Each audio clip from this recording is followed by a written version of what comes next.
আসসালামু আলাইকুম সবাইকে স্বাগত জানাচ্ছি রসায়ন ক্লাসে। আজকে আমরা পড়ব সপ্তম অধ্যায় রাসায়নিক বিক্রিয়া বা কেমিক্যাল রিঅ্যাকশনস এই চ্যাপ্টারটা।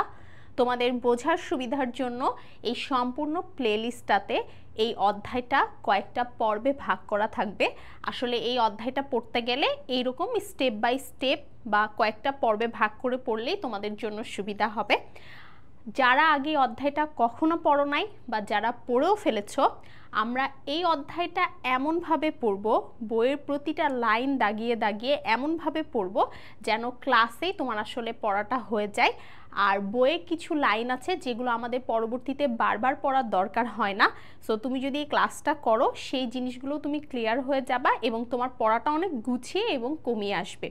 আর সাথে এমসিকিউ এবং সিকিউ কোন অংশটা কোনটার জন্য গুরুত্বপূর্ণ সেটা তো আমি বলবই।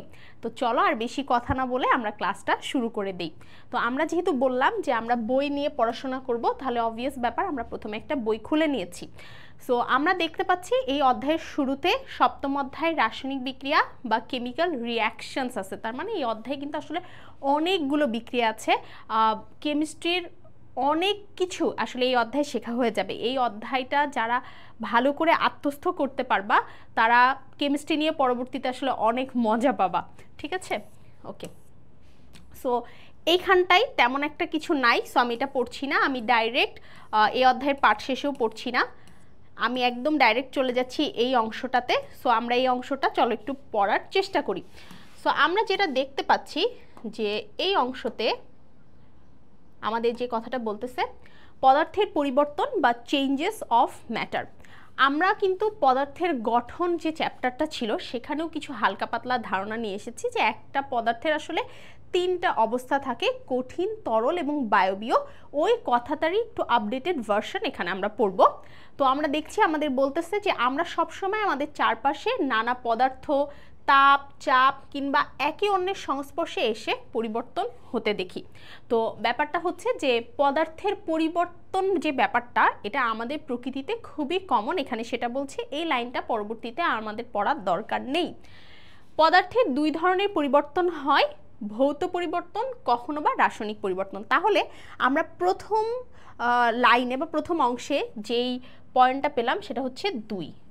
এইটা আমি সব কিছুই যদি তুমি লাইন করে দাগাও না তাহলে পড়ার মধ্যে ইন্টারেস্টিং ব্যাপারটা থাকবে না। সো আমি যেটা করতাম এই জায়গায় জাস্ট 2 কথাটা দাগাতাম এবং আমি মনে রাখতাম যে পদার্থের পরিবর্তন কয় রকমের। এরকম যদি একটা এমসিকিউ আসে তাহলে সেটার অ্যান্সার হবে পদার্থের পরিবর্তন 2 রকমের। সাথে সাথে আমি এটাও পড়ে ফেলতাম যে ভৌত পরিবর্তন বা ফিজিক্যাল স্টেট বা ফিজিক্যাল চেঞ্জেস, মানে ফিজিক্যাল স্টেট থেকে ফিজিক্যাল চেঞ্জেস, এবং হচ্ছে আমাদের রাসায়নিক পরিবর্তন বা কেমিক্যাল চেঞ্জেস। ঠিক আছে, এই 2 ধরনের কথা আসবে এবং এই ইংলিশ টার্মটা সহ অবশ্যই পড়তে হবে উল্লেখ করে। আচ্ছা, সো এরপরে আমরা একটু যাই, আমাদের এটা গেল প্রতিটি রাসায়নিক পদার্থ এক বা একাধিক মৌল দিয়ে গঠিত। এটা আমরা আগেই পড়ে এসেছি যে একটা রাসায়নিক পদার্থ একটা মৌল দিয়েও তৈরি হতে পারে, একের অধিক মৌল দিয়েও তৈরি হতে পারে।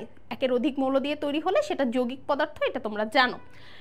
যদি কোনো পদার্থের অভ্যন্তরে রাসায়নিক গঠনের কোনো পরিবর্তন না ঘটে, শুধু বাহ্যিক অবস্থার পরিবর্তন ঘটে। কথাটা একটু গভীরভাবে বোঝার চেষ্টা করি। এখানে উদাহরণটাও দেওয়াই আছে বইতে, সেটা হচ্ছে পানি।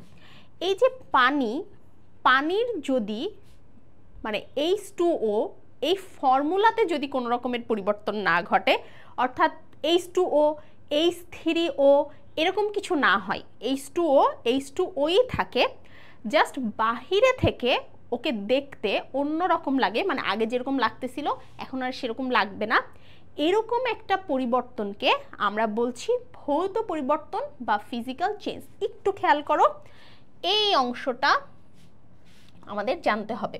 পরীক্ষায় ভৌত পরিবর্তন কাকে বলে আসলে অবশ্যই মুখস্থ তো করবো না, আমরা এটা বুঝে পড়বো। সো তোমরা আমার সাথে একটু খেয়াল করে পড়ো যে যদি কোনো পদার্থের অভ্যন্তরে মানে একদম H2O এর যে ভেতরকার কথা, এইটা যদি কোনো রকম চেঞ্জেস না হয়, অভ্যন্তরীণ যে রাসায়নিক গঠন বা রাসায়নিক ফর্মুলা, রাসায়নিক সংকেত, এটা তুমি এখানে যেই শব্দই প্রয়োগ করবা না কেন হবে, কোনো সমস্যা নাই। সো রাসায়নিক গঠনের কোনো রকম যদি পরিবর্তন না হয়, শুধুমাত্র বাহ্যিক পরিবর্তন হয়, তাহলে আমি কি পেলাম যে ভৌত পরিবর্তন হচ্ছে আসলে বাহ্যিক পরিবর্তন, এখানে কোনো অভ্যন্তরীণ পরিবর্তন হয় না। ঠিক আছে, এটা কিন্তু তুমি, আমরা একটু যাই, আমরা যেটা পড়ছিলাম সেই টপিকটা ছিল হচ্ছে ভৌত পরিবর্তন। সো ভৌত পরিবর্তন, এখানে আসলে কি ঘটনা ঘটে, এখানে অভ্যন্তরীণ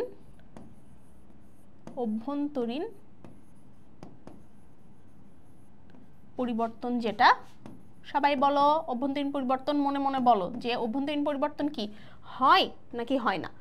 অভ্যন্তরীণ পরিবর্তন এখানে কিন্তু হবে না, শুধুমাত্র কি পরিবর্তন হবে, বাহ্যিক পরিবর্তন হবে, বাহ্যিক পরিবর্তন হবে। তাহলে তোমরা কিন্তু এই জিনিসটুকু দিয়েই ভৌত পরিবর্তনটা মনে রাখতে পারছো, এর বেশি কিন্তু আর কিছুই লেখা নাই। তো অভ্যন্তরীণ পরিবর্তন বলতে আসলে আমরা বুঝি হচ্ছে রাসায়নিক গঠন, যেটা রাসায়নিক গঠনে কোনো ধরনের পরিবর্তন হয়েছিল কি হয়েছিল না, রাসায়নিক গঠন। তো রাসায়নিক গঠনেও কোনো ধরনের পরিবর্তন হবে না, শুধুমাত্র বাহ্যিক পরিবর্তনটা এখানে আমরা দেখতে পাবো। আচ্ছা, এরপরে এখানে একটা উদাহরণ দিয়েছে। উদাহরণটা মূলত এই যে এই অংশটাতে আমরা দেখতে পাচ্ছি, আমরা যে এই অংশটা দেখতে পাচ্ছি এই অংশটারই ব্যাখ্যা বলেছে।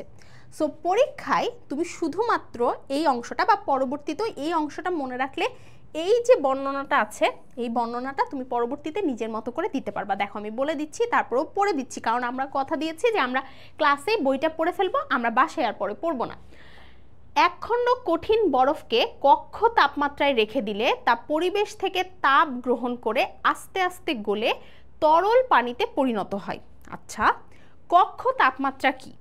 কক্ষ তাপমাত্রা হচ্ছে যেই তাপমাত্রাটা আমরা দেখি যে আমাদের পরিবেশে আছে বা আমাদের রুমে আছে, একদম সোজা বাংলা কথা। এখন রুমের তাপমাত্রা কিন্তু এক এক সময় এক এক রকম থাকে, শীতকালে একরকম, গরমকালে একরকম, বর্ষাকালে একরকম। তবে বিজ্ঞানীরা বলেছে যে কক্ষ তাপমাত্রাটা আমরা 25 ডিগ্রি সেলসিয়াস ধরতে পারি, কারণ বাংলাদেশের কক্ষ তাপমাত্রা, সৌদি আরবের কক্ষ তাপমাত্রা, চীনের কক্ষ তাপমাত্রা কিন্তু এক হবে না, আলাদা হবে। তো আমরা ধরছি এখানে যে 25 ডিগ্রি সেলসিয়াস তাপমাত্রায় একটা বরফকে যদি আমি রেখে দিই, তোমরাও জানো যে তুমি যদি বাসায় একটা বরফ রেখে দাও, আইসক্রিম যদি রেখে দাও, তাহলে কিন্তু কি হয়, সেটা হচ্ছে পরিবেশ থেকে তাপ গ্রহণ করে আস্তে আস্তে গলে যায়। তো গলে ও কিসে পরিণত হয়, পানিতে পরিণত হয়। পানিকে যদি আমি 100 ডিগ্রি সেলসিয়াসে নিয়ে যাই তাহলে সেটা জলীয় বাষ্পে পরিণত হয়। তাহলে এই যে কঠিন পানি মানে বরফ, পানি এবং জলীয় বাষ্প, পানির 3টা ভৌত অবস্থা আছে বা ফিজিক্যাল স্টেট আছে। সেটা কি? সেটা হচ্ছে কঠিন, তরল এবং হচ্ছে জলীয় বাষ্প। সেটা হচ্ছে বরফ, পানি এবং জলীয় বাষ্প। এই পদার্থের আণবিক সংকেত মানে সবগুলো পদার্থের আণবিক সংকেতই কিন্তু H2O, অর্থাৎ পানি কঠিন, তরল এবং গ্যাসীয় এই 3টা ফর্মে থাকতে পারে। কিন্তু প্রত্যেকটাতে আমরা H2O ব্যাপারটা হচ্ছে কমন দেখব। এবং এখানে দেখো খেয়াল করে জিনিসটা একটু খেয়াল করো, এই জিনিসটা তোমাকে মূলত শিখতে হবে। আমি আগেও বলেছি যে এখানে পড়ার মতো কিছু না, এটা পরীক্ষায় নিজের মতো করে বানিয়ে ফেলবা।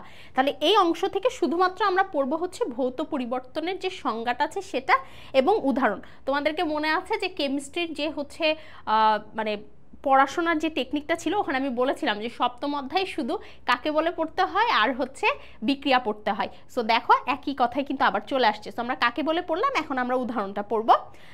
বরফ হচ্ছে কঠিন, পানি তরল এবং হচ্ছে আরেকটা গ্যাস বা জলীয় বাষ্পের কথা। এখানে জলীয় বাষ্প দিলে আরও জিনিসটা ভালো হতো।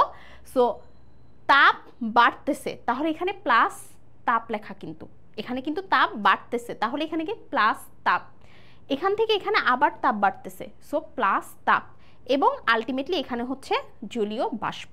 বাট যখন তুমি বরফ থেকে পানিতে যাবা, তুমি একটু খেয়াল করো, তুমি যখন বরফ থেকে পানিতে যাচ্ছ এই জিনিসটা তীর চিহ্ন কিন্তু এই দিকে। তুমি যখন গ্যাস থেকে পানিতে যাচ্ছ এই তীর চিহ্নটা কিন্তু এই দিকে, এই যে দেখো খেয়াল করে এই তীর চিহ্নটা কিন্তু এই দিকে। সো গ্যাস থেকে পানিতে যেতে হলে গ্যাসের তাপমাত্রা তো অনেক বেশি, সো গ্যাসের থেকে পানিতে যেতে হলে তাপমাত্রা হচ্ছে মাইনাস করতে হবে, মানে তাপমাত্রাটা কমাতে হবে। আবার যদি পানি থেকে তুমি বরফ হতে চাও তাপমাত্রা কিন্তু আরও কমাতে হবে, তার মানে তাপমাত্রা কিন্তু মাইনাস করতে হবে। সো দেখো বারবার কিন্তু মাইনাস মাইনাস করা আছে। এটা আসলে খুবই সহজ জিনিস, তোমরা এমনিতে এটা পারো। সো আমি এটা নিয়ে বেশি কথা বললাম না, শুধু তোমাদেরকে বলে দিলাম এই জিনিসটা তোমরা এখানে উদাহরণ আকারে অবশ্যই নোট করে রাখবা, উদাহরণ আকারে নোট করে রাখবা, ঠিক আছে? এই অংশ থেকে আর কিচ্ছু পড়া লাগবে না, দেখছো কত ইজি। আচ্ছা, এবার আমরা একটু চলে আসি রাসায়নিক পরিবর্তন এই অংশে। এবার আমরা সেম আগের মতো ভৌত পরিবর্তনের মতো রাসায়নিক পরিবর্তনের সংজ্ঞাটা পড়ব। কখনো কখনো দেখা যায় যে কোনো পদার্থের বাহ্যিক তাপমাত্রা ও চাপের পরিবর্তন করলে কিংবা অন্য পদার্থের সংস্পর্শে আনলে তা সম্পূর্ণ ভিন্নধর্মী নতুন পদার্থে পরিণত হয়। এ ধরনের পরিবর্তনকে রাসায়নিক পরিবর্তন বলে। আচ্ছা, এখানে আমাদের আরও একটা শর্টকাট হচ্ছে সংজ্ঞা লেখা আছে, আমরা আগে ওইটা একটু পড়ি। আচ্ছা, তাপ চাপ, হ্যাঁ, এই দুটো জিনিস খুবই হচ্ছে কমন। মানে যদি আমরা চেষ্টা করি কোনো একটা রাসায়নিক বিক্রিয়া ঘটাতে, সাধারণত যেই দুটো জিনিস আমরা দেই সেই রাসায়নিক বিক্রিয়াটা ঘটানোর জন্য, সেটা হচ্ছে তাপ এবং চাপ। প্রথম যে জিনিসটা দেই সেটা হচ্ছে সংস্পর্শ। মনে করো এখানে একটা হাইড্রোজেন আছে এবং এখানে একটা অক্সিজেন আছে। এখন এই হাইড্রোজেনকে তুমি আমেরিকায় রেখে হচ্ছে তাপ দিতেছো, অক্সিজেনকে তুমি বাংলাদেশে রেখে তাপ দিচ্ছ। কখনো এই হাইড্রোজেন আর অক্সিজেন একসাথে মিলে কিছু একটা তৈরি করবে না। তাহলে রাসায়নিক বিক্রিয়ার জন্য, এটা কিন্তু অনেক সময় এমসিকিউতে ওইভাবে চলে আসে, রাসায়নিক বিক্রিয়ার জন্য যে জিনিসটা সবার আগে দরকার সেটা কিন্তু আসলে সংস্পর্শ। দুটো মৌলিক পদার্থ, দুটো যৌগিক পদার্থ বা যে কোনো দুটো পদার্থকে তুমি যদি চাও যে তুমি বিক্রিয়া করাবা, সবার আগে যে জিনিসটা দরকার সেটা হচ্ছে সংস্পর্শ।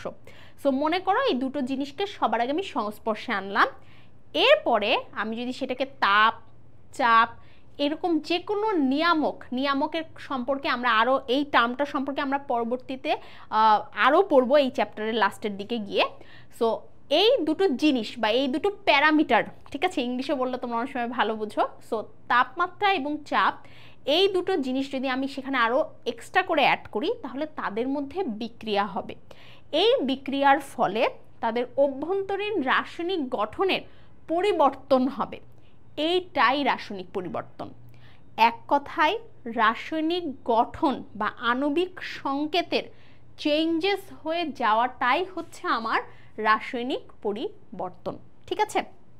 তাহলে সংজ্ঞাটাতে আমি কি বলতে পারি? আমি বলতে পারি যে কোনো পদার্থকে আমি যদি বাইরে থেকে তাপমাত্রা বা চাপ প্রয়োগ করি অথবা সংস্পর্শে রাখি, তাদের অভ্যন্তরীণ রাসায়নিক গঠনের যদি পরিবর্তন ঘটে তাহলে সেটা রাসায়নিক পরিবর্তন। তোমরা একটু জিনিস এখানে আমি তোমাকে একটা টেকনিক শেয়ার করি, সেটা হচ্ছে যখন দুটো সংজ্ঞা আমি কম্প্যারিজন করে পড়ছি, তোমরা তো দেখছো যে এখানে আমি ভৌত পরিবর্তন এবং রাসায়নিক পরিবর্তনের সংজ্ঞা দুটো কম্প্যারিজন করে পড়ছি, তাহলে সংজ্ঞা আমি ভিন্ন ভিন্ন শিখব না। অর্থাৎ ভৌত পরিবর্তনের সংজ্ঞা আমি যেভাবে শিখেছি, ওখানে যেভাবে আমি বলেছি যে অভ্যন্তরীণ রাসায়নিক গঠনের কোনো পরিবর্তন হয় না, বাহ্যিক পরিবর্তন হয়, তাহলে এখানে আমি ওই কথাটাই বলবো যে অভ্যন্তরীণ রাসায়নিক গঠনের পরিবর্তন হয়, এই কথাটা আমি বলবো। কিন্তু কেন হয় সেটা আমাকে একটু বলতে হবে, যে দুটো পদার্থকে যখন আমি সংস্পর্শে রাখি, দুটো পদার্থ যখন তাপমাত্রা বা চাপ দেই, তখন তাদের অভ্যন্তরীণ রাসায়নিক গঠনের পরিবর্তন হয়, এই কথাটা বলতে হবে। তাহলে কেউ যদি নোট করতে চাও এই অংশ থেকে আসলে কি নোট করবা? ভৌত মানে পরিবর্তন দুই রকমের, ভৌত পরিবর্তন, রাসায়নিক পরিবর্তন, ফিজিক্যাল চেঞ্জ, কেমিক্যাল চেঞ্জ। ভৌত পরিবর্তনের সংজ্ঞা, রাসায়নিক পরিবর্তনের সংজ্ঞা, ভৌত পরিবর্তনের অলরেডি একটা উদাহরণ আমি শিখে ফেলেছি এবং রাসায়নিক পরিবর্তনের আরেকটা হচ্ছে আমাদের উদাহরণ। আচ্ছা, সো এরপরে আমাদের যে অংশটা আছে আমি জাস্ট পড়ে দিচ্ছি, এখানে এরকম আহামরি কোনো কঠিন কিছু বলবে না, জাস্ট তোমাদের বোঝার সুবিধার জন্য আমি পড়ে দিচ্ছি, অথবা আমরা ফাইন্ড আউট করি যে এখানে কোনো এমসিকিউ আছে কিনা। রাসায়নিক পরিবর্তনে যে নতুন পদার্থের উৎপন্ন হয় তার অণুতে অবস্থিত মৌলগুলো পূর্বের পদার্থ থেকে আসে।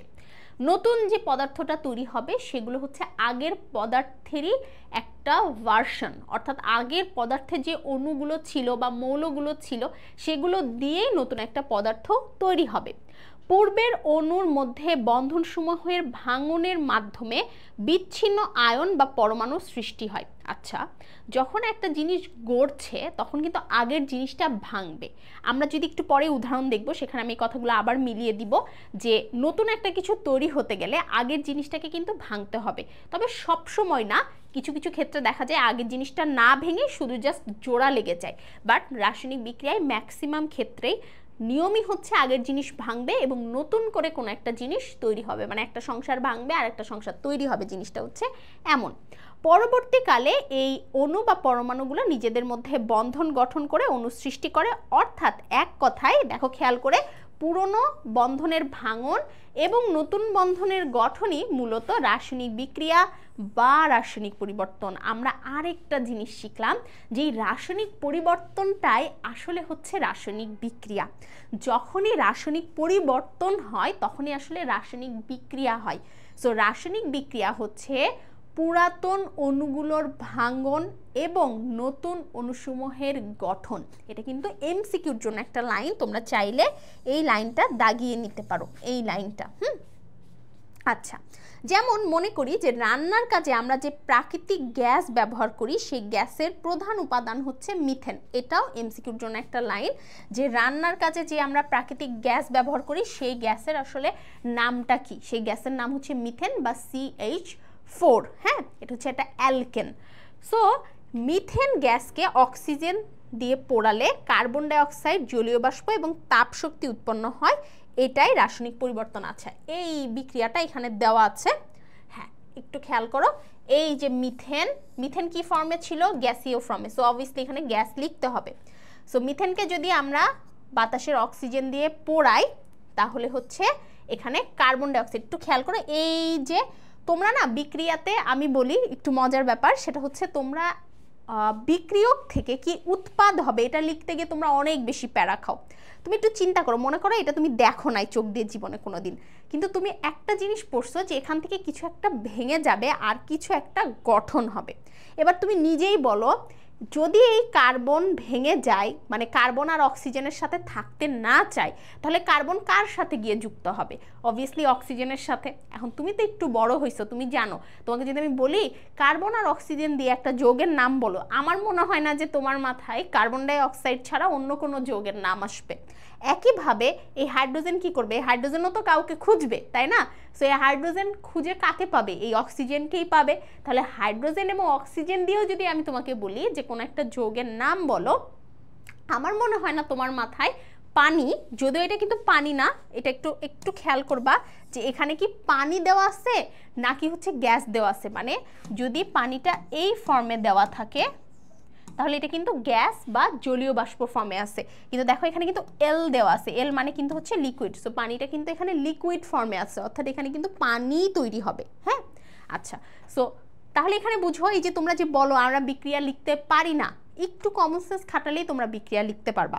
এখানে অনেক বিষয় আছে যে কোনো কার্বন জাতীয় যৌগ যদি অক্সিজেনের সাথে বিক্রিয়া করে তাহলে আসলে তারা কার্বন ডাই অক্সাইড তৈরি করে। এটা একটা রুলস, এটা একটা নিয়ম। হ্যাঁ, তোমরা পরবর্তীতেও দেখবা। যেমন একটু খেয়াল করো, এই যে এখানে দেখো ক্যালসিয়াম কার্বনেট। এই ক্যালসিয়াম কার্বনেট এই পৃথিবীতে যতবার ভেঙেছে ততবার ও কার্বন ডাই অক্সাইড দিয়েছে। ও যখনই ক্যালসিয়াম কার্বনেট ভাঙে তখনই ও হচ্ছে কার্বন ডাই অক্সাইড দেয়। এই যে কার্বনেট যেটা, সেটা হচ্ছে কার্বন ডাই অক্সাইড তৈরি করে। এটা একটা নিয়ম। তোমরা পরবর্তীতে এই কথাটা আমার মিলাই নিও। কিছু কিছু জিনিস তো আসলে তোমাকে মনে রাখতে হবে। হ্যাঁ, জাস্ট মনে রাখতে কি হবে এটা আমি তোমাকে ধরিয়ে দিব। সো ক্যালসিয়াম কার্বনেট যতবারই ভাঙবে একটা জিনিস খুবই কমন যে উৎপন্ন হবে, সেটা হচ্ছে আমার কার্বন ডাই অক্সাইড। এর কোনো ব্যত্যয় হবে না। তাহলে আমরা মিথেন এবং অক্সিজেনের সাথে বিক্রিয়া করে যে বিক্রিয়াটা হলো, এই বিক্রিয়াটা আমি বিলিভ করি তোমরা সবাই পারবা। এবং এরকম যে কোনো বিক্রিয়া, এই অধ্যায়তে আসলে আমরা অনেক বিক্রিয়া পড়ব, এই যে কোনো বিক্রিয়া আমরা রাসায়নিক পরিবর্তন হিসেবে কাউন্ট করে লিখে ফেলতে পারি। আচ্ছা, একটা জিনিস একটু ছেড়ে এসেছিলাম, সেটা আমি একটু শেষ করে দিই। সেটা হচ্ছে ভৌত পরিবর্তনের পরে এখানে যদি রাসায়নিক পরিবর্তন লিখো, পরিবর্তন লিখো, অবশ্যই ইংলিশ টার্মসগুলো উল্লেখ করবা, সো অভ্যন্তরীণ পরিবর্তন এখানে ইয়েস, এখানে হচ্ছে অভ্যন্তরীণ পরিবর্তন হয়, কারণ এখানে হচ্ছে আমাদের রাসায়নিক গঠনের পরিবর্তন হয়। তোমাদের মনে একটা প্রশ্ন আসতেই পারে, আমি জানি আপু বাহ্যিক পরিবর্তন কি হয় নাকি হয় না। আচ্ছা, এটা হতেও পারে নাও হতে পারে। অর্থাৎ আগের যে বিক্রিয়াটা আমরা পড়তেছিলাম, আমরা দেখেছি যে আগে সবগুলো গ্যাসীয় ফর্মে ছিল, বাট এখানে এসে কিন্তু একটা লিকুইড ফর্মে আসছে। সো লিকুইড ফর্মে আসতেও পারে নাও আসতে পারে। যদি লিকুইড ফর্মে চলে আসে তার মানে এটা হচ্ছে আমাদের যেই বাহ্যিক পরিবর্তন সেটা হয়েছে, আগে গ্যাস ছিল এখন লিকুইড হয়েছে, বাট এটা হতেও পারে এটা নাও হতে পারে, ঠিক আছে, এটা ডিপেন্ড করে। ওকে, তাহলে এই পরিবর্তনটা হয় ক্রস অথবা হচ্ছে টিকমার্ক, ঠিক আছে, এরকম। এবং সাথে অবশ্যই একটা জিনিস পড়ে ফেলতে হবে, উদাহরণ, একটা উদাহরণ পড়তেই হবে, পরীক্ষায় 2 মার্ক হিসাবে কিন্তু এই জিনিসটা চলে আসতে পারে। সো এইভাবে তোমরা জিনিসটা নোট করে নিতে পারো যে এই ভৌত পরিবর্তনের হচ্ছে আমার এবং রাসায়নিক পরিবর্তনের সংজ্ঞা প্লাস হচ্ছে আমার উদাহরণ, ঠিক আছে। সো এই অংশটা আমরা সুন্দর মতো পড়ে ফেলেছি। আমরা এবার পরের অংশে চলে আসি, সেটা হচ্ছে আরেকটা বিক্রিয়া আমরা শিখব। হ্যাঁ, ওকে, একটু দেখি ক্যালসিয়াম কার্বনেট। আচ্ছা, অনেকে আবার ক্যালসিয়াম কার্বনেটটা কিভাবে তৈরি হয় সেটাও বুঝো না, আমি একটু বলে দিই। ক্যালসিয়াম কি? ক্যালসিয়ামের যোজনী হচ্ছে ক্যালসিয়াম 2+, মানে ক্যালসিয়ামের যোজনী হচ্ছে 2, আর কার্বনেট মানে হচ্ছে CO3 2-, এটা হচ্ছে কার্বনেট অংশ, এটা হচ্ছে ক্যালসিয়াম অংশ। সো আমরা জানি যে কোনো যৌগ গঠনের সময় এর যোজনী এর কাছে আসে, এর যোজনী এর কাছে যায়। তাহলে দেখো এখানে 2 আর 2 লিখলে আলটিমেটলি 2 আর 2 হচ্ছে আমার কাটাকাটি হয়ে যেত। আলটিমেটলি কি হতো? 2 আর 2 হচ্ছে আমার কাটাকাটি হয়ে যেত। সো আমার এইটা তৈরি হচ্ছে এবং এখানে কোনো ধরনের 2 নাই, কারণ কার্বনেট হচ্ছে 2, মানে কার্বনের যে যৌগমূলক এইটার হচ্ছে মানে যে যোজনীটা সেটা হচ্ছে 2। এটা যদি হাইড্রোক্লোরিক অ্যাসিড, এইখানে আমার অনেক কিছু বলার আছে। এই যে HCl, এটা HCl যেটা, এটা অনেক সময় দেখবা HCl গ্যাস আকারেও থাকে, অর্থাৎ এটা হচ্ছে হাইড্রোজেন ক্লোরাইড গ্যাস। আর AQ মানে হচ্ছে aqueous formation. What is aqueous formation আপু? মানে হচ্ছে একটা পানির মধ্যে একটা যৌগ দিলে সে হচ্ছে আয়নিত অবস্থায় থাকে। যেমন এখানে অ্যাকুয়াস মানে হচ্ছে H+ এবং Cl-। পানির মধ্যে যে কোনো একটা কিছু দিলে সে হচ্ছে ভেঙে যায়, তার ভাঙা অবস্থাতে সে থাকে।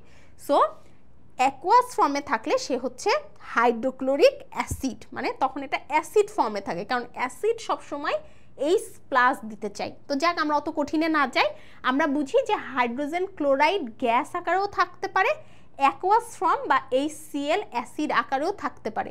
সো বিক্রিয়াটা একটু খেয়াল করতে হবে, এই বিক্রিয়া কিন্তু গ্যাস ফর্মে নাই, এই বিক্রিয়াতে কিন্তু এটা অ্যাকুয়াস ফর্মে আছে।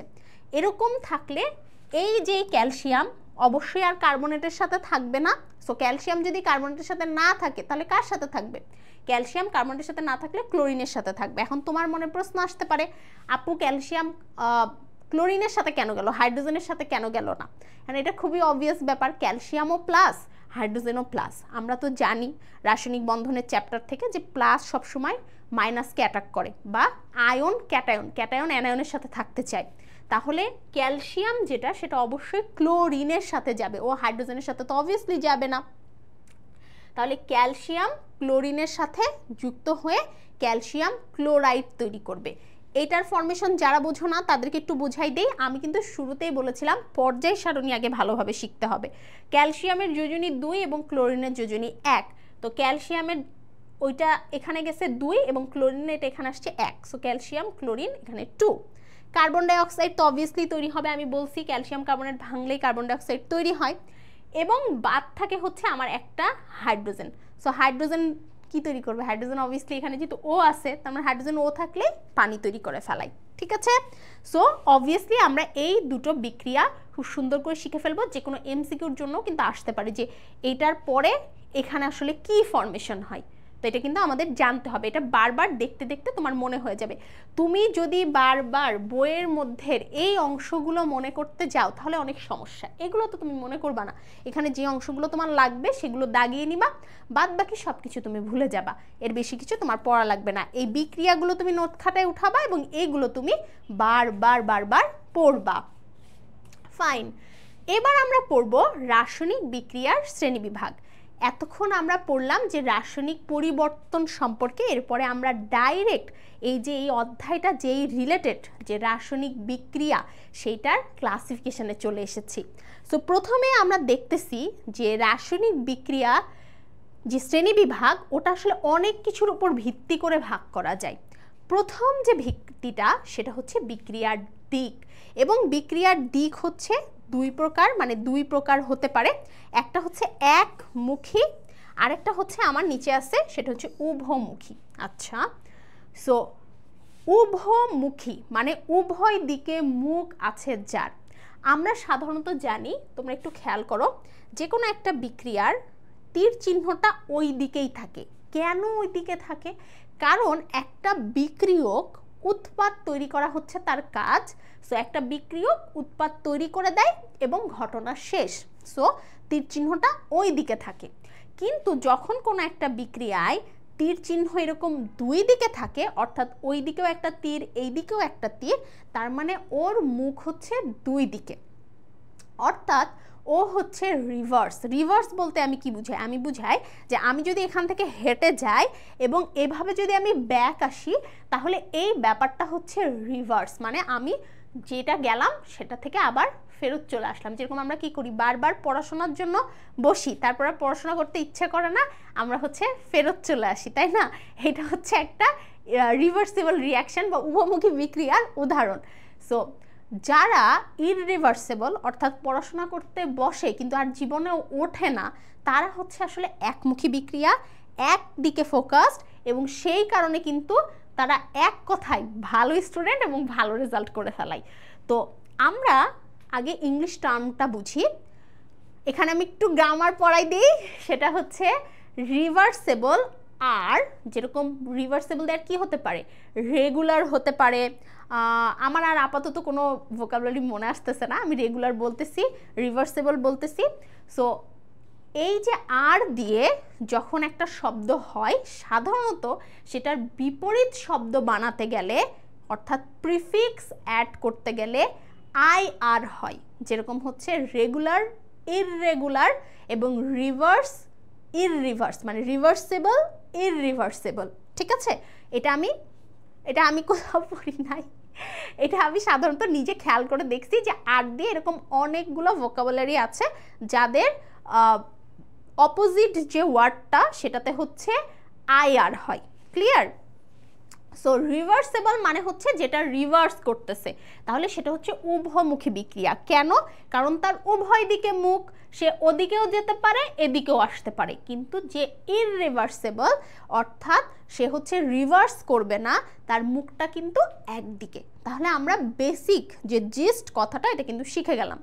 আমরা অবশ্যই পড়ার সময় রিভার্সেবল এবং ইররিভার্সেবল রিঅ্যাকশন একসাথে পড়ব, তাহলে আমাদের মনেটা ভালো থাকবে। সো আমরা দেখি আমাদের বইতে আসলে কি কি বলতে চেয়েছে। বইতে প্রথমে সংজ্ঞা দিয়েছে যে যে সকল রাসায়নিক বিক্রিয়ায় বিক্রিয়ক পদার্থগুলো উৎপাদে পরিণত হয় কিন্তু উৎপাদ পদার্থ আর বিক্রিয়কে পরিণত হয় না, তাকে আমরা একমুখী বিক্রিয়া বলি। খুবই সহজ না? যে সকল রাসায়নিক বিক্রিয়ায় বিক্রিয়ক পদার্থগুলো উৎপাদে পরিণত হয় কিন্তু উৎপাদ পদার্থগুলো আর বিক্রিয়কে পরিণত হয় না, তাদেরকে আমরা একমুখী বিক্রিয়া বলি। আমরা একদম একই সাথে, চলো ইরিভার্সিবলের সংজ্ঞাটাও শিখি, একই সাথে পড়ব। যে সকল রাসায়নিক বিক্রিয়ায় বিক্রিয়ক পদার্থ বিক্রিয়া করে উৎপাদে পরিণত হয়, আবার উৎপাদ পদার্থগুলো বিক্রিয়া করে বিক্রিয়কে পরিণত হয়, এই ধরনের রাসায়নিক বিক্রিয়াকে উভমুখী বিক্রিয়া বলে। খুবই সহজ না জিনিসটা? তোমরা একটু খেয়াল করো। আমরা পড়ছি হচ্ছে একমুখী, অবশ্যই ইংলিশ টার্মস লিখতে হবে, আমি ব্র্যাকেট দিচ্ছি, এবং হচ্ছে উভমুখী। ঠিক আছে, আচ্ছা। সো প্রথমে আমরা যে জিনিসটা নোট করে ফেলবো সেটা হচ্ছে সংজ্ঞা। তারপরে যেটা আমরা দেখেছি সচক্ষে, তীর চিহ্ন কোনটাতে কিরকম থাকে, একটাতে তীর চিহ্ন এমন থাকে আর একটাতে তীর চিহ্ন এমন থাকে। ঠিক আছে, এটা আমরা পড়ে ফেলবো। ওকে, তাহলে এই সংজ্ঞাটা আমি যেভাবে পড়াইলাম, যে বিক্রিয়ায়, যে রাসায়নিক বিক্রিয়ায় বিক্রিয়ক পদার্থগুলো উৎপাদে পরিণত হয় কিন্তু উৎপাদ পদার্থ আর বিক্রিয়কে পরিণত হয় না, তাকে আমরা একমুখী। আর যেটাতে বিক্রিয়ক উৎপাদে এবং উৎপাদ আবার বিক্রিয়কে পরিণত হয় তাদেরকে আমরা উভমুখী বলি। আচ্ছা, গেল। এবার একটু খেয়াল করি আর কি কি বলেছে। এখন কোন কোন সিচুয়েশনে একমুখী বিক্রিয়া হয় সেটা আমরা জানবো। দেখো, যদি তুমি ক্যালসিয়াম কার্বনেটকে, আমি একটু আগে পড়েছিলাম ক্যালসিয়াম কার্বনেটের সাথে হাইড্রোক্লোরিক অ্যাসিডের বিক্রিয়া, এখন আমরা পড়ছি ক্যালসিয়াম কার্বনেট। এটা কিন্তু হচ্ছে চুন বা সলিড একটা ফর্মেশন, চক যেটা বলে সেটা হচ্ছে আসলে ক্যালসিয়াম কার্বনেট। সো চুন না, এটা চক, আসলে চুনা পাথর। সো তুমি যদি ক্যালসিয়াম কার্বনেটকে একটি খোলা পাত্রে রেখে আমি যদি তাপ দেই, তাহলে দেখব যে ক্যালসিয়াম কার্বনেট ভেঙে গিয়ে কঠিন চুন অর্থাৎ ক্যালসিয়াম অক্সাইড এবং কার্বন ডাই অক্সাইড তৈরি করে। কিন্তু এরা আর পরবর্তীতে এইখানে শিফট হয় না। কেন হয় না এটা বুঝো। আমি কি বলেছি, খোলা পাত্রে। এই সিচুয়েশনটাই যদি আমি বলতাম বদ্ধ পাত্রে, তুমি কি জানো যে এটা হয়ে যেত উভয়মুখী বিক্রিয়া। কেন? তুমি যখন একটা খোলা পাত্রে তাপ দিচ্ছ, অনবরত সেখান থেকে কার্বন ডাই অক্সাইড তৈরি হচ্ছে না, অনবরত।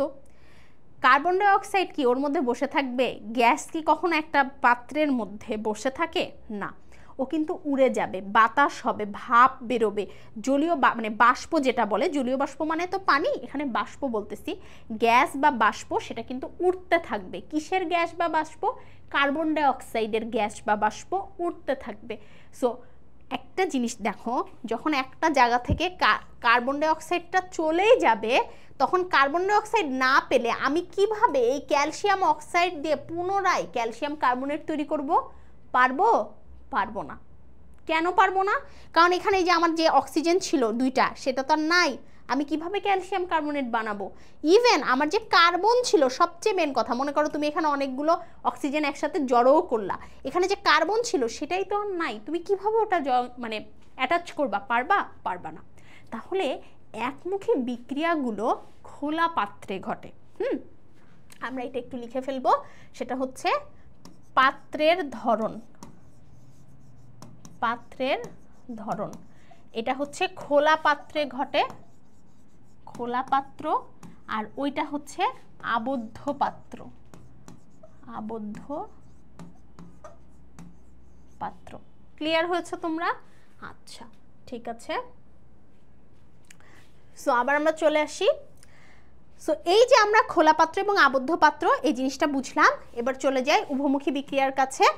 সো উভয় না, আমি কিন্তু অনেক সময় ছোটবেলায় এটা উভয় পড়তাম, এটা উভয় না, এটা উভমুখী। সো উভমুখী বিক্রিয়ায় বিক্রিয়ক হতে যখন উৎপাদ তৈরি হয় তখন সেটাকে সম্মুখমুখী বিক্রিয়া বলে। মানে এই যে খুব সহজ, এখান থেকে দেখো, যখন এগুলা থেকে এগুলা তৈরি হয় তখন সেটা সম্মুখমুখী বিক্রিয়া, এবং যখন এগুলা থেকে এগুলা তৈরি হয় তখন সেটা পশ্চাৎমুখী বিক্রিয়া। ঠিক আছে, একটা উভমুখী বিক্রিয়ায় দুই রকমের বিক্রিয়া হতে পারে, সেটা হচ্ছে সম্মুখমুখী এবং পশ্চাৎমুখী বা বিপরীতমুখী। পশ্চাৎমুখী বা বিপরীতমুখী। এবং কোন ধরনের তীর চিহ্ন ব্যবহার করা হয় সেটা তো আমি লিখেই দিচ্ছি। আচ্ছা, এখানে দেখো কোনো ধরনের গ্যাস তৈরি হয় না। সো যেহেতু এখানে কোনো ধরনের গ্যাস তৈরি হয় না, সো এখানে কিন্তু পরবর্তীতে আমার ওই উৎপাদগুলো থেকে বিক্রিয়ক তৈরি করা সম্ভব। ঠিক আছে, সো এই বিক্রিয়াটা তোমাদের কাছে একটু কঠিন লাগতে পারে, কারণ এটা হচ্ছে জৈব যৌগের বিক্রিয়া, বাট আমি তো বলেছি বইয়ের অংশগুলো আসলে সবই পড়তে হবে। তার আগে আমি একটু এখানে লিখে নিই, এখানে হচ্ছে বিক্রিয়ার ধরন বা বিক্রিয়ার প্রকারভেদ, হ্যাঁ, বা সম্মুখমুখী পশ্চাৎমুখী, এটা লিখলে সবচেয়ে ভালো হয়, মনে থাকবে ভালো। সম্মুখমুখী ও পশ্চাৎমুখী বা পশ্চাৎমুখীকে আমি একটা বলতে পারি বিপরীতমুখী। তো এটা এখানে থাকে না, এটা এখানে হচ্ছে আমার থাকে। এবং আরেকটা জিনিস সেটা হচ্ছে অবশ্যই উদাহরণ। ঠিক আছে, ওকে ফাইন, গেল। এইবার আমরা কি করি, আমরা এই বিক্রিয়াটা একটু শিখি। দেখো এই বিক্রিয়াটা আসলে সত্য কথা যেটা শিখতে গেলে একটু সময় লাগবে, কারণ যেহেতু আমরা ইথানলের ফর্মুলা পড়বো, ইথানোয়িক অ্যাসিডের ফর্মুলা পড়বো, তো আমরা সহজটা আগে শিখে ফেলি। হাইড্রোজেন আর আয়োডিন, হাইড্রোজেনও সবসময় এইচ কখনো একা থাকে না, পর্যায় সারণীতে কিছু কিছু মৌলই থাকে, H2, N2, O2, এরা হচ্ছে সবসময় ডাবল ডাবল থাকতে পছন্দ করে। এবং আমাদের হ্যালোজেন যে গ্রুপ আছে, fluorine 2, chlorine 2, bromine 2, iodine 2, so এটা সেই আয়োডিন 2। সো হাইড্রোজেন এবং আয়োডিন এটা অবশ্যই 2 আকারে থাকবে। এবং এখানে এসে হাইড্রোজেন আয়োডাইড, হাইড্রোজেন এবং আয়োডিন দুজনেরই কিন্তু যোজনী এক, সো এক্সচেঞ্জ করছে, বাট এখানে যেহেতু 2 করেছিল সমতাকরণের জন্য এখানে 2 দেওয়া হয়েছে। সো এইটা তোমরা পড়তে পারো, এটা সবচেয়ে সহজ। এইটা যদি আমরা একটা বদ্ধ পাত্রে করি বা এইটা বিক্রিয়াতে আমাদের হচ্ছে পুনরায় আবার বিক্রিয়ক উৎপন্ন হতে পারে। আচ্ছা ওকে, এবার একটা জিনিস লাস্টের লাইনটা খেয়াল করো যে সব বিক্রিয়ায় উভমুখী, তবে কিছু বিক্রিয়ার বেলায় সম্মুখমুখী বিক্রিয়ার তুলনায় বিপরীতমুখী বিক্রিয়ার পরিমাণ এত কম হয় যে বিক্রিয়াকে একমুখী মনে হয়। কি বলছি, প্রত্যেকটা বিক্রিয়ায় আসলে উভমুখী। কেন? কারণ যখন বিক্রিয়ক থেকে উৎপাদ তৈরি হয়, ওই উৎপাদের উপরে তো আসলে আর কোনো কন্ট্রোল থাকে না। ওই উৎপাদটিকে আমি বলতে পারবো যে তোমরা আর বিক্রিয়া করো না, ওরা তো আবার বিক্রিয়া করতে চায়, সো ওরা আবার বিক্রিয়া করে পুনরায় এই জিনিসগুলো তৈরি করে ফেলায়। সো ওইটা থেকে এটা এবং এটা থেকে ওইটা আসলে তৈরি হতেই থাকে। কিন্তু ব্যাপার যেটা হয়, আমাদের সম্মুখমুখী বিক্রিয়ার হারটা অনেক বেশি হয়।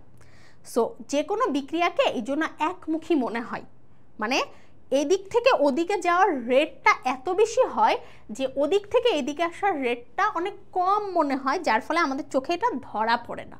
সো বাস্তবে আসলে সব বিক্রিয়াই উভমুখী, বাট একমুখী কথাটা কোথা থেকে আসছে, ওই বিক্রিয়ার গতি থেকে আসছে। যেহেতু সামনের গতিটা অনেক বেশি, সো পশ্চাৎ গতিটা কম হওয়ার কারণে সবসময় মনে হয় যে সবগুলো বিক্রিয়া হচ্ছে সম্মুখমুখী। আচ্ছা, এইবার এই বিক্রিয়াটা আমরা শিখি। এটা হচ্ছে আমাদের অ্যালকোহল। হ্যাঁ, অ্যালকোহলের ফর্মুলা হচ্ছে CnH2n+1OH। সো ইথা, মিথ, ইথ, মিথ মানে হচ্ছে 1, ইথ মানে হচ্ছে 2।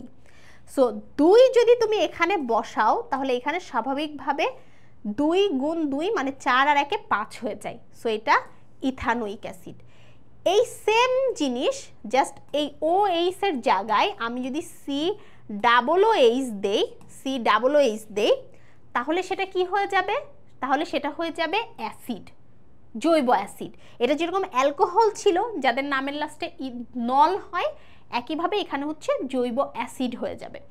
সো অ্যাসিড যখন হবে তখন আমাদের এই যে এখানে যেহেতু কার্বন 2টা, এই জন্য কিন্তু এটার নাম হচ্ছে ইথানোয়িক অ্যাসিড। আমি যদি এখানে 1 দেই, দেখো সি এর যদি তুমি 1 করো তাহলে এইচ এর মান কিন্তু হচ্ছে 3 হয়, কারণ 2 গুণ 1 প্লাস হচ্ছে 1, তার মানে 2 আর 1 3 হয়। তো তুমি এই ফর্মুলাটা আসলে আমরা 11 অধ্যায়ে গিয়ে ভালো করে বুঝবো। আপাতত চাইলে আমি যেটা করছিলাম সপ্তম অধ্যায় পড়ার সময় এই বিক্রিয়াটা জাস্ট নোট খাতে লিখে রাখছিলাম, এই বিক্রিয়া নিয়ে আমি কোনো প্রেশার ফিল করছিলাম না। তো পরবর্তীতে যে ঘটনাটা ঘটে, এই বিক্রিয়াটা আসলে খুব সুন্দর করে দেখানো যায় যে এখান থেকে OH এবং এখান থেকে H নিয়ে এরা হচ্ছে পানি তৈরি করছে এবং বাদবাকি অংশগুলো আসলে একসাথে জোড়া লাগছে। দেখো CH3COO এই অংশটার সাথে C2H5 এই অংশটা জোড়া লাগছে। এই দেখো CH3COO এই অংশটার সাথে C2H5 জোড়া লাগছে। তো পানিটা বের করে ফেলতে হয়, বাদবাকি যেটুকু থাকে সেটুকু একসাথে জোড়া লেগে যায়। বাট আমি বলবো এখন এই বিক্রিয়াটা নিয়ে প্যারা নিবা না। এই বিক্রিয়া নিয়ে প্যারা নিতে গেলে তখন মনে হবে এই অধ্যায়ের বিক্রিয়া সব কঠিন, আমার কিছু পড়তে ভালো লাগে না, এটা দরকার নাই। আচ্ছা, আজকের এই প্রথম পর্বের ক্লাসে আমরা আর একটা টপিক পড়ব, সেটা হচ্ছে বিক্রিয়ার তাপের পরিবর্তন। আমরা রাসায়নিক বিক্রিয়া প্রকারভেদের মধ্যে এক টাইপের প্রকারভেদ শেষ করলাম, যেটাতে লেখা আছে কি যে বিক্রিয়ার দিকের উপর ডিপেন্ড করে বিক্রিয়া কত প্রকার। এখন আমরা তাপের উপর ডিপেন্ড করে বিক্রিয়া, মানে এই যে তাপীয় পরিবর্তনের মাধ্যমে যেটা আছে সেটার উপর ডিপেন্ড করে বিক্রিয়াকে দুই ভাগে ভাগ করব, একটা তাপোৎপাদী একটা তাপহারী। বিশ্বাস করো আমার কেমিস্ট্রি যে পড়তে ভালো লাগতো এই ছোট ছোট ব্যাপারগুলোর জন্য ভালো লাগতো। দেখো ও তাপোৎপাদী এবং ও হচ্ছে তাপহারী। এই যে তাপোৎপাদী, আগে একটু বলে নিই, এই পর্যায়ে এসে যারা এতক্ষণ অনেক বেশি মনোযোগ দিয়ে ক্লাস করছো তাদের একটু মানে পজ লাগতে পারে, সো ভিডিওটা এই জায়গাটাতে তোমরা পজ করতে পারো, হ্যাঁ, করে আবার হচ্ছে এখান থেকে চালু করতে পারো। ওকে, সো তাপোৎপাদী বিক্রিয়া এবং তাপহারী বিক্রিয়া। তাপ উৎপাদী মানে যে বিক্রিয়া তাপ উৎপন্ন করবে, তাহলে সংজ্ঞাতে তাই লেখা আছে যে যে রাসায়নিক বিক্রিয়ায় তাপ উৎপন্ন হয় তাকে তাপ উৎপাদী বিক্রিয়া বলে। তোমরাই বলো তাপহারী মানে যে তাপ হরণ করেছে, মানে যে বিক্রিয়ায় তাপ শোষণ হয়, উৎপাদন হয় না, তাপ শোষণ হয়, তাকে তাপহারী বিক্রিয়া বলে। বুঝাতে পারছি? ডান। সো ইংলিশটা পড়ি। তাপ উৎপাদী, উৎপন্ন হচ্ছে, হয়ে কোথায় যাচ্ছে? বের হয়ে যাচ্ছে। বের হওয়া মানে কি? বের হওয়া মানে এক্সিট, তার মানে এটা হচ্ছে এক্সো থার্মিক রিয়াকশন, কারণ থার্মোমিটার মানে হচ্ছে টেম্পারেচার। জ্বর আসলে থার্মোমিটার লাগে, কারণ জ্বর আসলে টেম্পারেচার বেড়ে যায়। সো এক্সো থার্মিক রিয়াকশনস, ঠিক আছে? আচ্ছা, একটু যাই নিচে। তাপহারী বিক্রিয়া, তাপহারী বা তাপশোষী, আগে বলেছি তাপ হরণ করেছে বা তাপ শোষণ করেছে। যে বিক্রিয়াতে তাপের শোষণ ঘটে তাকে তাপহারী বিক্রিয়া বা তাপশোষী বিক্রিয়া ঘটে, এবং শোষণ করে ও কি করে? ও ভেতরে নেয়। ভেতর মানে আমি তোমাদের যতবার বায়োলজি পড়াইছি বলছি, এন্ডো মানে ভেতরে, এন্ডো মানে ভেতরে, এন্ডো মানে ভেতরে মানে অভ্যন্তরীণ। সো এটা এন্ডোথার্মিক হবে। তাপোৎপাদী এক্সোথার্মিক, এক্সো মানে এক্সিট করা, আর এন্ডো, এন্ডো মানে ভেতরে, সো ভেতরে চলে আসবে। ক্লিয়ার? ফাইন।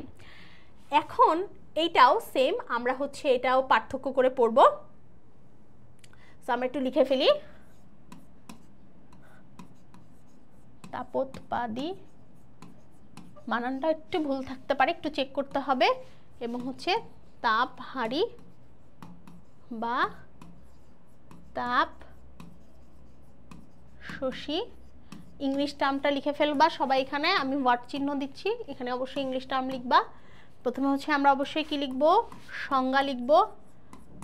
তাপমাত্রা বা তাপ, একটাতে কি হবে? উৎপন্ন হয়, আরেকটাতে কি হবে? শোষণ হয়। ক্লিয়ার? ওকে, ফাইন। এইবার আমরা যাই বাদবাকি যে টার্মগুলো আছে সেটাতে যাই, একটু খেয়াল করো। আচ্ছা, ওকে, বিক্রিয়াটা আসলে কেমন হয় একটু খেয়াল করতে হবে। তাপ উৎপন্ন হয়, উৎপন্ন যারা হয় তাদেরকে উৎপাদ বলে। তাহলে কি তাপটা এখানে প্লাস আকারে লেখা থাকা উচিত না? এই জিনিসগুলো কিন্তু তোমরা পরে ভুল করো, এবং পরীক্ষায় কিন্তু আসে নিচের কোনটা তাপ উৎপাদী বিক্রিয়া, সমানে ভুল করো। সো একটু খেয়াল করো, এখানে কি তাপ প্লাস থাকা উচিত না? কারণ তাপ তো উৎপন্ন হচ্ছে, তাহলে তাপ উৎপাদের সাথে প্লাস আকারে থাকবে। সো তাপ উৎপাদের সাথে প্লাস আকারে আছে। আচ্ছা, ওইটা যদি প্লাসটা আমি ওই সাইডে না রেখে এই সাইডে আনতে চাই, তাহলে কি এই সাইডে আনলে মাইনাস দেওয়া লাগবে না? তার মানে তাপ উৎপাদী বিক্রিয়া, তুমি একটা মনে রাখো, তাপ উৎপাদী বিক্রিয়া মানে তাপ উৎপন্ন হয়। তো তাপ উৎপন্ন হয় তার মানে অবশ্যই উৎপাদের সাথে প্লাস আকারে থাকবে। ওকে যদি আমি এই সাইডে আনতে চাই তাহলে ওকে মাইনাস করতে হবে, অ্যাজ লাইক সমীকরণ। ফাইন। তাপহারী বিক্রিয়া খেয়াল করি একটু। তাপহারী বিক্রিয়ায় যদি তাপ উৎপাদী বিক্রিয়ায় উৎপাদের সাথে প্লাস থাকে তাপ, তাহলে তাপহারী বিক্রিয়ায় বিক্রিয়কের সাথে প্লাস থাকবে তাপ। উল্টা না, দুটো তো পার্থক্য, একটা হ্যাঁ বললে আর একটা না বলতেছে। সো তাপ উৎপাদী বিক্রিয়া তুমি উৎপাদের সাথে প্লাস দিলাম তাপকে, তাহলে তাপ হারি বিক্রিয়ায় বিক্রিয়কের সাথে প্লাস দিব না? তুমি চাইলে এটা বুঝতেও পারো কিভাবে, যে বিক্রিয়ক তাপগুলো শোষণ করে নিচ্ছে, তাহলে বিক্রিয়কের সাথে তাপ প্লাস, কারণ ও শোষণ করে নিচ্ছে। বাট আমার কাছে এত বড় বড় কনসেপ্ট মনে রাখার আমার কাছে দরকার পড়ে না। আমি মনে রাখি তাপ উৎপাদী বিক্রিয়া মানে তাপ প্লাস, সো ওই পাশে প্লাস, তাপ হারি বিক্রিয়া মানে বিক্রিয়কের সাথে, ওইটা যেহেতু উৎপাদের সাথে প্লাস হয়েছে সো এটা বিক্রিয়কের সাথে প্লাস হবে। ইচ্ছা করলে আমি এখানে লিখতেও পারি যে হচ্ছে তাপ প্লাস হয় কার সাথে? বিক্রিয়কের সাথে, সরি তাপ প্লাস হয় হচ্ছে উৎপাদের সাথে, তাপ প্লাস হয় উৎপাদের সাথে, এবং তাপ মাইনাস তাপ হচ্ছে প্লাস হয় হচ্ছে বিক্রিয়কের সাথে, বিক্রিয়কের সাথে, ফাইন। এবং তাপ মাইনাস হয়, উল্টাটা হবে বিক্রিয়কের সাথে এবং হচ্ছে উৎপাদের সাথে, ডান। এইবার ডেল এইচ এর মান, আচ্ছা তুমি তো এখানে প্লাস করছো উৎপাদকের সাথে, তাহলে ডেল এইচ এর মান এখানে আসলে নেগেটিভ হবে আর এখানে পজিটিভ হবে। কিভাবে আমি মনে রাখতাম তাপ উৎপন্ন হওয়া ব্যাপারটা কি কোনো ভালো জিনিস? আমরা গরম কি পছন্দ করি নাকি শীত পছন্দ করি? যদিও আমি শীত পছন্দ করি না, আমি গরম পছন্দ করি, বাট মানুষ তো সাধারণত কি গরম পছন্দ করে না। সো গরমের প্রতি মানুষের একটা কি আছে, নেগেটিভিটি আছে না? সো গরম মানে হচ্ছে ডেল এইচ এর মান নেগেটিভ, ঠিক আছে?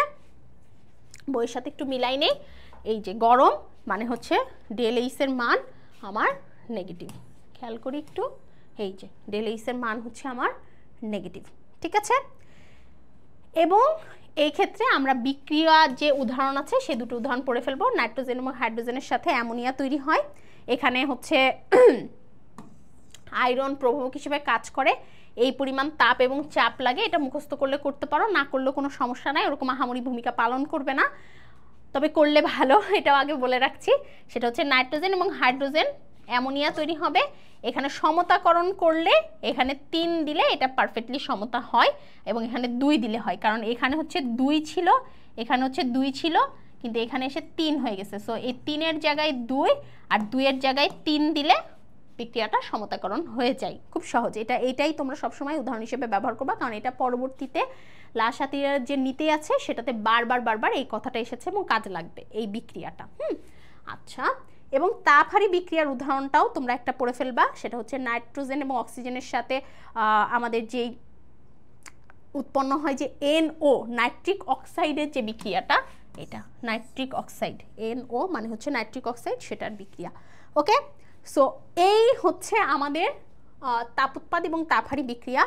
আমরা এই পর্বে মোট 4 ধরনের জিনিস পড়লাম, একটা হচ্ছে ভৌত পরিবর্তন, রাসায়নিক পরিবর্তন, একটা হচ্ছে আমাদের একমুখী উভমুখী, এবং লাস্টে হচ্ছে তাপ উৎপাদ এবং তাপহারী। এই 3টা জিনিস আমরা মানে 3 দুগুণে 6টা জিনিস আমরা পার্থক্য করে করে সংজ্ঞা এবং উদাহরণ সহ নোট করে ফেলবো।